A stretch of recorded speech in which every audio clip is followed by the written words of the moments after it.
You feel like you just keep repeating the same relationships, the same patterns, the same problems. You just feel like you're stuck in the same struggles every relationship over and over again. It's like a similar theme, and you just can't get past it. And then eventually you realize you're the only common denominator. So, like, what is going on, right? Most people never realize these mistakes. It just keeps them stuck. So if you never realize it, you can never stop it.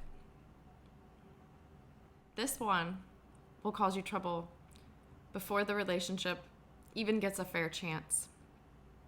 And that's just going into a relationship too quickly after ending the last one.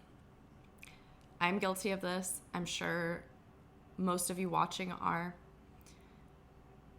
But it seems like it might not be that big of a deal, or, you know, something that just everybody does. So, like, what's the problem, right? Well, it's actually a huge problem.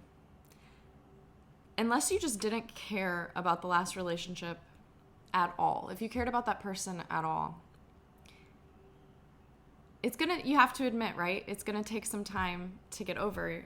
We're humans. We don't just snap our fingers and forget about the feelings that we had.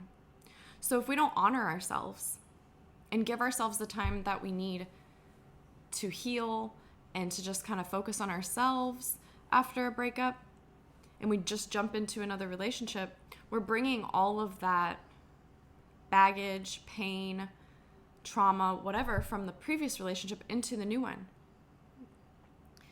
That's a terrible way to start a fresh relationship, right? With the pain, hurt, anger.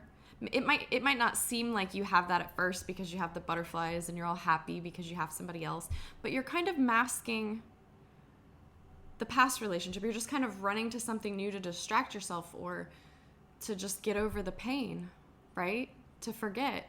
So yeah, maybe the first period of time you don't notice and you're all happy and butterflies, but eventually you realize that you still have the same wounds, the same baggage, the same troubles as the last relationship. And then you start to see that similar themes play out. So give yourself time. Give yourself time between relationships to really just focus on yourself and allow yourself to heal. Respect the relationship and yourself enough to give it the time that it needs. Because it's just like, it's grieving. It's a process. You can't just like cheat the process and mask the pain and jump into a new one and think that that's just going to work and everything's going to be fine. I mean, it might be for a little bit, and maybe this occasionally works for somebody, but typically you're going to bring the problems that you had in the last relationship into the new one. And that's not a good way to start. And you just need some time. Just give it some time between. Number 2. I've definitely struggled with this. Being too agreeable. Now, this is kind of like people pleasing. It's being really laid back to the point where you kind of lose yourself. You're not necessarily being honest about what your needs are because you think you just have to accommodate the other person to like keep peace or to just be simple or to avoid an argument or something like that. That works for a period of time. That works for a little while. But eventually you're going to build resentment, right? Because everything can't always be about the other person. So you have to allow yourself the strength and confidence to know that what you want is important too. And allow yourself I'm not saying make yourself more important than the other one and it has to always be your way, but let it be more equal. Just practice not focusing and giving everything to the other person right away. Now, I know not everybody struggles with this. I feel like it's typically highly sensitive people or empaths, people pleasers that just kind of fall into this thing when they get into a new relationship where you just kind of lose yourself. You give everything to the other person and then you're left feeling kind of empty. And over time, like I said, you usually form resentment, or you get a little bitter, you just get a little angry, you just get worn out. So if you practice just focusing and allowing yourself to matter also, and allowing yourself to have what you need, and voicing that if need be, that'll help a lot. Okay, number 3. People show you who they are. And choosing not to believe what people show you is really detrimental. And I've learned this the hard way multiple times. I have a tendency sometimes to not believe the actions that somebody does as the person that they are. You know, I almost project what I want something to be or what I want the relationship to be onto them, and not accepting that the way they're showing me they are is who they actually are, right? Because typically actions speak louder than words. And I think this is very, very common. And this is also why, like, people get into toxic relationship patterns, right? Because it can be easy to make excuses so if that person does something that hurt you, or, you know, their true colors come out, you can like rationalize it away. It's easy to make excuses sometimes and just, oh, well, at the beginning of the relationship that they were this way, so that must be who they really are, and they're just having a bad day, and you just make excuses, right? And I'm not saying people don't have bad days but you know what I'm talking about. The people that no. Like when you really start to realize that they're showing you consistently, and if you don't believe it, it causes a lot of trouble.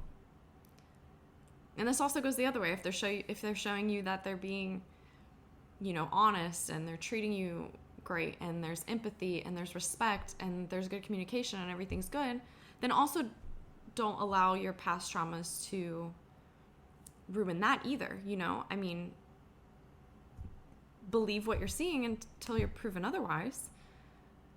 Hopefully never, right? But I mean, so it goes both ways. It's just typically people tend to project and just focus on what they want a relationship to be, or what they think the person is, or whatever. And then when the person's really showing them who they really are, people sometimes ignore it. And I think that's a huge mistake. Huge mistake.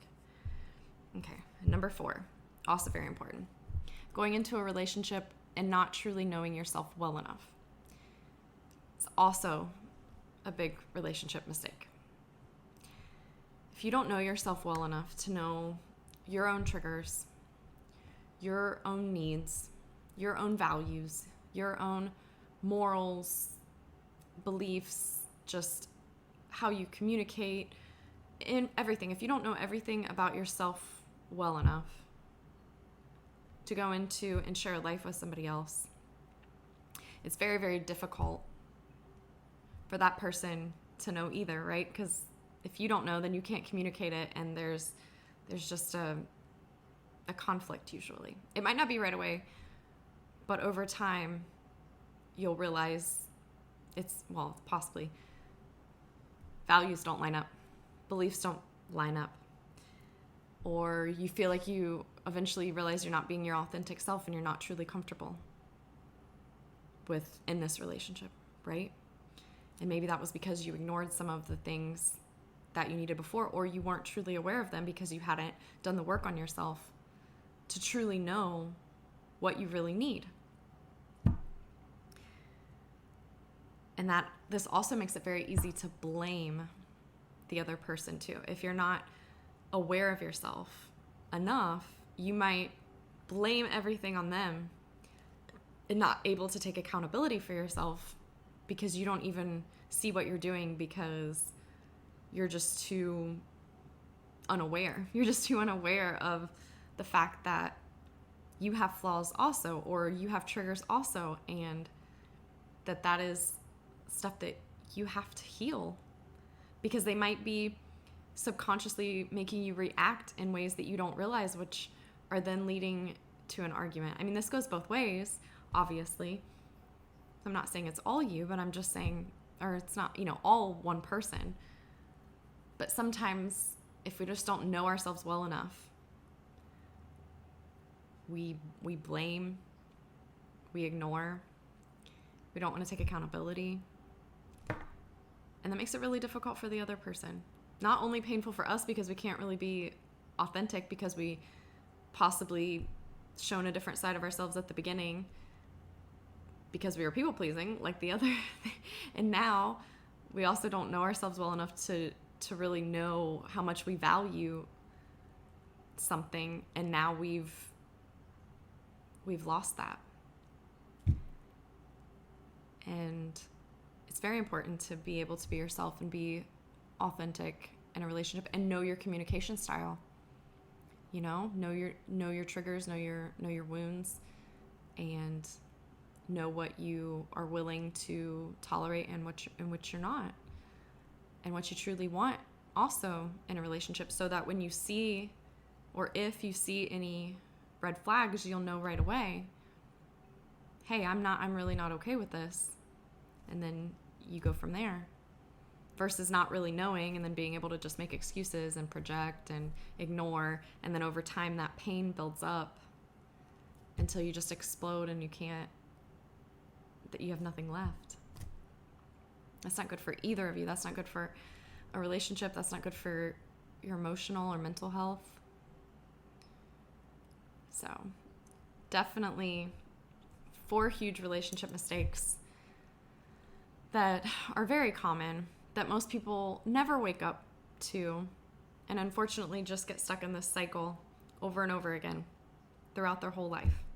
This helped. Thank you guys so much. Subscribe. I'll see you later.